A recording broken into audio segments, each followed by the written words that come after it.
Hi guys, we're the Rowdy Roosters. This is Jackie, Matt, and Himanshu, Jay, and Adrian. So the first thing we looked at was, is Sproutel a viable concept? So we looked at a list of all the chronic diseases that affect children in the US right now. And then we came up with 5, other than type 1 diabetes, because we already know about that. So the 5 that we chose were asthma, autism, dyslexia, food allergies, and obesity. One of the key things we looked for when picking the top 5 was the growth in the number of children who've been affected by this disease. So we took a 10-year period, and then we looked at how many more children have been affected by all these diseases. And all these diseases that we picked have had significant growth rates, which is important for Sproutel.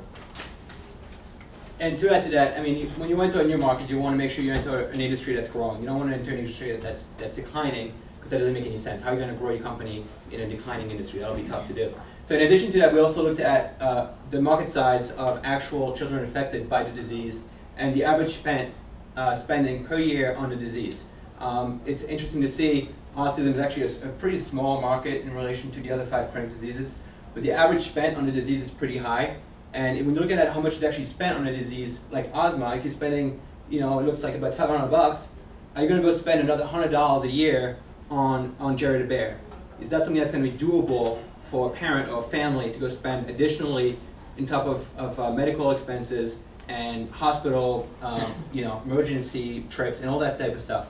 Is that going to make sense? And so when you're looking at that, I think obesity is a pretty good market for Sproutel, just because of the size of the market and how much is currently being spent on the disease itself. So the 2 main indirect competitors for Jerry the Bear and Sproutel are Leapfrog and Insulet. Leapfrog is a multimedia educational platform, and Insulet mirrors the relationship that Sproutel does to Jerry the Bear in the way that it manufactures the Omnipod. Leapfrog provides data to those helicopter parents from one stage to another in the child's learning progression, and Sproutel can learn from that and take that model that they have for diabetes and apply it to these other 5 diseases. They can succeed, and they're viable and feasible because they take the thing that Omnipod does well and combines it with what Leapfrog does well, and nobody yet does that. As far as direct competition goes, we found very few direct competitors to Jerry the Bear. We tried various searches with using different keywords for finding a similar product, and we were shocked at how many times Jerry the Bear popped up, which we thought was very impressive. One thing we do want to note, though, is that future competition could play a key role. The market is very unsaturated, and there's a lot of indirect competitors that have vast financial resources that could offer products that mimic Jerry pretty quickly, and it's important to keep watch of that. We also found various patents online.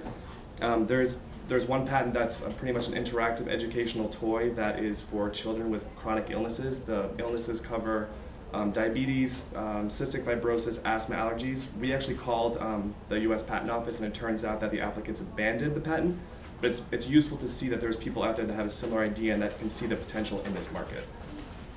So in order for Jerry to be viable in the market to begin with, it's important to make sure that children are engaged in their toy and make sure that they actually want to play with it. So we looked at a few of the most popular toys in recent times and identified their key successes and failures. So the first one we looked at was Webkinz, and their key success was that children were able to go online and interact with one another. And this was particularly popular amongst children in the older end of the age bracket. Tamagotchis were another one we looked at. Their main source of success was the fact that they were addictive, and they offered a sense of competitive amongst peers who kind of competed with each other to see who could keep their pets alive longest. And a third one we looked at was Baby Alive, and this toy was most successful because the child had the ability to turn the toy off and on so they could choose when to engage. And this was particularly successful for children at the lower end of the age bracket. So a few of the weaknesses for these toys was that the cost of accessing the website and the cost of parts and refills allowed competition to enter. So as a recommendation to Jerry, we would say that they tailor the functionality of the Bear to meet the needs of children within all ages of the spectrum, and just because of the developmental needs of these children varies so differently between the ages of 3 and 7. And finally, we want to, our final recommendation is for Sprotel to enter the diabetes, type 1 diabetes market on that, and then test the other chronic diseases for low minimum risk. Thank you.